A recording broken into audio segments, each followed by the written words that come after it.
함께 고민하고 함께 완성합니다. 네, 안녕하세요. 인선한 박실장입니다. 오늘 소개해드릴 현장은 24평형 구축 아파트로 부가세 포함해서 4,500만 원에 진행한 현장입니다. 이 현장 같은 경우에는 요즘에 고객님들이 굉장히 모던하고 미니멀한 인테리어를 좀 추구하는 반면에 굉장히 프로방스한 디자인의 그런 가구들을 원하셔가지고 부분별로 좀 프로방스한 디자인과 약간의 포인트 타일을 좀 적용을 해보았습니다. 또 이 현장 같은 경우에 탑층이고 외벽이 마주한 면이어서 이제 단열과 천정 den조 공사에 조금 저희가 신경을 써보았는데요. 탑층이다 보니까 구축에서는 하기 조금 어려운 우물천정도 제작을 진행을 해보았습니다. 그러면 오늘도 현장 소개 시작해보도록 하겠습니다. 네, 현관부터 소개해드려 볼 건데 그 전에 제가 이제 현장을 좀 여러 군데 돌고 오다 보니까 지금 굉장히 옷이 조금 약간 지저분한데 그 부분만 좀 양해해 주시면 감사할 것 같습니다. 그래서 현관 이어서 설명을 드리면은 초슬림 삼연동 기역자 중문으로 진행을 했어요. 근데 열어보면 느껴지실지 모르겠는데 현관이 굉장히 좁습니다. 지금 300각 타일이 2장하고 반 정도 들어갔는데 이제 이 아파트 같은 경우에는 현관 공간이 굉장히 좁게 연출이 돼요. 그래서 아니 좀 너무 현관이 좁은 거 아니냐, 좀 넓게 연출을 했어야지, 너네 그 정도밖에 안 되냐 라고 하실 수 있겠지만, 뒤에 보시는 이 도어를 보시면 아시겠지만 도어의 문선을 반이나 먹었을 정도로 나름 굉장히 타이트하게 중문을 넓게 짰습니다. 근데 아파트적인 구조상 이제 문을 줄일 수는 없으니 중문이 어쩔 수 없이 줄어들었다는 점 양해해 주시면 감사할 것 같고요. 현관이 줄어든 만큼 신발장 사이즈가 줄어들어서 투도어로 진행을 했고, 이제 요즘에 많이 하는 우드박스는 진행하지 않았어요. 왜냐면은 고객님께서 지금 원래도 신발이 좀 많으신데 지금 3도어가 안 되고 2도어밖에 안 되기 때문에 이제 우드박스를 진행하지 않고 간접 조명도 진행하지 않았습니다. 그리고 이제 밖에 보이는 이 현관문, 방화문 같은 경우는 저희가 많이 하는 MDF로 전체 감싸가지고 필름 시공 마감해서 진행해드렸고, 이제 조명 같은 경우도 매립등으로만 인체 감지 센서를 이용을 해서 조도를 충분히 밝힐 수 있게끔 진행을 해드렸습니다. 그래서 현관은 이 정도고요. 거실로 나가보도록 하겠습니다. 네, 거실로 이렇게 나왔는데 거실 같은 경우에는 저희가 확장 공사를 새로 진행했어요. 확장 공사 새로 진행하면서 샤시 같은 경우에는 KCC 완성창으로 진행을 해가지고 굉장히 내구성 좋고 단열기 있는 그런 샤시 제품이 들어왔습니다. 터닝도어도 KCC 완성창으로 진행을 했고, 저희가 사실은 이 공간에 확장을 한 게 포인트가 아니라 이제 저희는 공용부를 전체 천정을 철거를 했습니다. 그래서 철거를 한 이유는 이제 여기는 탑층이었는데 약간 이렇게 배가 부른 듯이 천장이 전체적으로 좀 가라앉았어요. 그래서 고객님과 협의 후에 이제 공용부랑 안방은 천정을 철거해서 den조 작업을 새로 진행을 했습니다. den조 작업이라 함은 이제 목공으로 천정을 새로 만드는 거죠. 천정을 새로 만들었기 때문에 위에 보시는 것처럼 아치형 우물천정을 진행을 했습니다. 여기는 탑층이다 보니까 이 아치형 우물천정이 구축임에도 불구하고 가능한 거예요. 그래서 탑층이 아닌 분들은 이제 천정 층고가 너무 낮아지기 때문에 이 아치형 우물천정을 진행할 수 없습니다. 왜냐면은 저희가 보시는 것처럼 메인 등을 전혀 아무것도 진행하지 않고 우물천정으로만 메인 조도를 잡고 있는데 거실이 굉장히 밝게 비춰지고 있거든요. 근데 이 우물천정으로 전체 메인 조도를 잡을 때는 이 우물천정에 빛이 나오는 이 사이즈가 굉장히 중요합니다. 근데 이 사이즈는 저희의 어떻게 보면 영업 비밀이다 보니까 밝혀드릴 수는 없고, 어쨌든 적절한 사이즈를 이용해서 전체 공간에 메인 등 없이 간접 조명으로만 이렇게 무드 있는 밝기를 구성을 해드렸고, 앞뒷면으로 스포츠 조명으로 조금 더 은은한 분위기를 해드렸고, 당연히 확장했기 때문에 커튼박스 쪽에도 이제 간접 조명을 진행해드렸습니다. 바닥재는 강마루로 시공을 했는데 그란데 콰이엇 웨이브 제품이 들어갔습니다. 그리고 실리콘도 그란데 전용 실리콘으로 이용을 했고, 그리고 전체 벽지도 디아망 마띠에르라고 하는 굉장히 화이트한 계열의 벽지가 진행이 되었습니다. 그래서 공용부 설명 이 정도면 드리면 될 것 같고, 주방으로 한번 넘어가 보도록 할게요.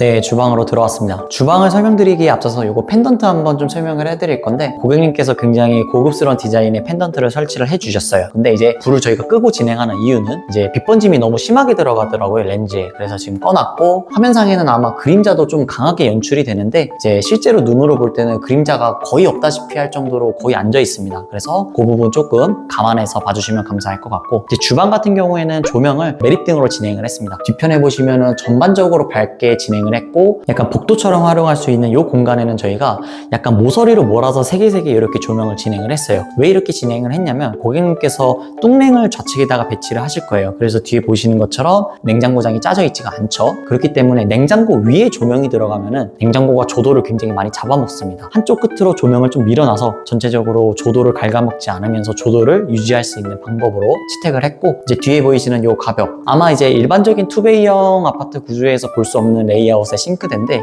이게 대면형 주방까지는 아니고요. 대면형처럼 쓸 수 있게 디귿자형 주방을 저희가 조금 구성을 해보았습니다. 그래서 안에서 들어가서도 설명드리겠지만 일부러 타일 사이즈와 정확하게 맞춰서 제작하려고 1100 높이까지 저희가 가벽을 제작을 했고 이제 디아망 벽지를 이용을 하고 테두리 같은 부분은 필름으로 마감을 해야 되기 때문에 저희가 MDF로 짜서 이렇게 진행을 했습니다. 그래서 안으로 들어와서 조금 이어서 설명을 드리면은 보시는 것처럼 이제 상부장이 존재하지 않잖아요. 보통은 상부장이 없을 때 타일로 끝까지 올리지만 고객님과 이제 디자인에 대해서 좀 협의를 할 때 미드웨이 부분만 타일을 하고 상부 쪽은 다른 마감재가 들어가면 어떻겠냐 제가 좀 제안을 드렸고 고객님께서도 흔쾌히 제안을 수락해 주셔가지고 그래서 저희가 처음에는 필름을 할까 도배를 할까 좀 고민을 많이 했어요. 그래서 처음에는 사실 필름으로 하기로 진행했는데 고객님께서 이쁜 게 뭘까요? 라고 하셔가지고 사용하기에 편한 건 필름이 맞지만 저는 개인적으로는 필름보다 도배가 조금 더 예쁘게 연출이 될 것 같아서 말씀을 드려가지고 고객님께서 흔쾌히 승낙해 주셔가지고 도배로 디아망 벽지로 진행을 했습니다. 그리고 이제 이 미드웨이 같은 경우도 약간의 디테일이 있는 게 이제 이 가벽 같은 부분에 딱 요 모자이크 타일이 20cm가 들어갈 수 있게 이렇게 디자인을 진행해 드렸고 이제 요 벽 같은 경우에도 도배가 한 칸 더 들어갈 수 있게끔 해서 타일 그리고 상부 도배는 10mm 정도 더 들어가게 디자인을 잡았습니다. 그래서 굉장히 좀 안정적이면서 넓어 보이는 그런 디자인의 싱크대를 진행했고 이제 보시는 것처럼 일반적인 매트한 재질의 싱크대가 아니라 약간 프로방스한 느낌의 도어 자재가 들어갔잖아요. 이런 디자인의 도어는 사제업체에서는 제작하기 좀 어려워가지고 브랜드 가구로 이용을 했습니다. 브랜드 가구를 이용해서 조금 더 한층 고급스러운 그런 싱크대 디자인을 연출을 했고 그 디자인에 걸맞게 이제 사각 싱크볼도 이제 리젠스 저희 영상을 보시는 분들은 아시겠지만 워낙 자주 쓰는 사각 싱크볼이고 굉장히 가성비가 좋은 싱크볼이기 때문에 저희가 고객님들께 굉장히 많이 권유를 좀 드리고 있거든요. 그래서 리젠스 사각 싱크볼, 제니스 무광 수정을 진행해서 전체적으로 디귿자형의 굉장히 좀 디자인이 들어간 프로방스한 느낌의 주방을 좀 구성해드렸습니다. 그리고 주방 베란다 같은 경우에는 이미 도장이 좀 깔끔하게 되어 있어가지고 저희가 타일만 새로 좀 진행을 해드렸어요. 그래서 이런 부분에서 일부 좀 소폭 금액을 좀 절감했다는 점 설명드릴 수 있을 것 같습니다. 그러면 이어서 욕실로 넘어가 보도록 하겠습니다.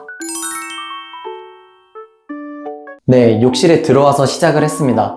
사실 이제 이 욕실이 지금 오늘 줄눈을 해놔가지고 제가 줄눈을 당연히 피해서 밟아 서 있습니다. 이제 줄눈을 좀 먼저 설명드린 이유는 요즘 고객님들께서 타일과 매지, 실리콘을 전부 다 아덱스 색상으로 맞추려고 해요. 근데 이제 앞서 나가시는 사진을 보시면 아시겠지만 이 아덱스 매지가 조금 이슈가 좀 있어요. 그래가지고 이 현장도 마찬가지로 이제 줄눈 색상이 전부 다 변색이 돼가지고 고객님께 제가 조금 줄눈은 요거는 어쩔 수 없는 증상이긴 하지만 조금 속상해 하실 수 있으니 제가 좀 서비스로 진행해드리겠다 해가지고 한성 줄눈이 전부 진행이 됐습니다. 그래서 원래 들어오면 안 되지만 저는 이제 알아서 잘 탁탁탁 피해서 잘 서 있습니다. 이제 욕실 같은 경우에는 여기는 600각 진행하지 않고 고객님이 원하시는 딱 그 스타일이 있으셨어가지고 포인트 타일을 진행을 했고 젠 타일 진행하고 전체적으로 욕실은 사실 가성비 있게 진행을 했습니다. 비싼 돈 들여서 진행하지 않고 고객님께서 약간 일반 무광보다는 다크크롬 무광을 조금 더 선호하셔서 저희가 보편적으로 쓰는 이 비반트 무광 샤워 수정 같은 경우도 다크크롬으로 지금 들어가 있어요. 그래서 약간 이런 부분들이 포인트가 될 수 있고 이제 그 외의 것들은 워낙 좀 평범해서 더 설명드릴 건 없을 것 같습니다. 아무튼 제가 욕실을 좀 찍은 이유는 조금 약간 이 줄눈 이슈에 대해서도 한 번 더 말씀을 드리고 싶어가지고 이렇게 좀 진행했다는 점 설명드릴 수 있을 것 같습니다. 그리고 이어서 안방으로 좀 넘어가 보도록 하겠습니다. 네, 안방 들어가 보도록 하겠습니다. 들어가기 전에 이제 문선 같은 경우는 9mm 문선 이용하지 않고 40mm 문선으로 진행했습니다.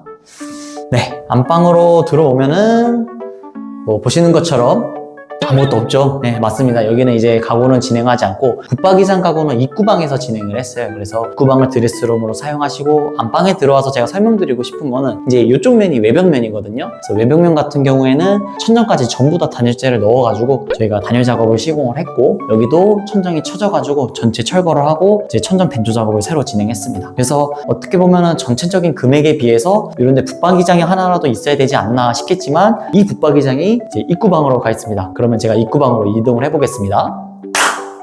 네, 이렇게 입구방으로 들어왔습니다. 보시는 것처럼 굉장히 협소하죠. 당연히 27평형 아파트 입구방이 이제 얼마나 넓겠습니까? 그래서 보시는 것처럼 이렇게 좌우 꽉 차게 붙박이장을 진행을 했고 붙박이장도 보시는 것처럼 일반적인 매트한 도어가 아니라 프로방스한 느낌의 여다지형 도어를 진행을 했습니다. 그래서 사이즈가 조금 애매해가지고 저희가 슬라이드로 할까 여다지로 할까 하다가 사실 여다지로 쓰기에도 굉장히 공간이 나와줘가지고 굳이 비싼 슬라이드를 하지 말자. 그리고 문제는 슬라이드가 이런 도어 디자인이 없습니다. 그래서 좌우측 전부 다 동일한 사양으로 이렇게 여닫이 붙박이장을 이용을 했고, 이제 왜 안에까지 끝까지 진행을 안 했냐 하실 수 있겠지만, 여기 이제 벽박이장이 들어가 있습니다. 앞선 영상에서도 저희가 벽박이장에 대한 설명을 좀 소개해 드렸는데, 이 벽박이장 같은 경우는 이제 리폼을 했죠. 제가 필름으로 리폼해서 내부는 이렇게, 밑에 바닥에는 마루 깔고 상부 쪽에는 그냥 뭐 선반 하나 걸어드리고 도배 진행해서 깔끔하게 이렇게 필름으로 리폼 시공을 해드렸습니다.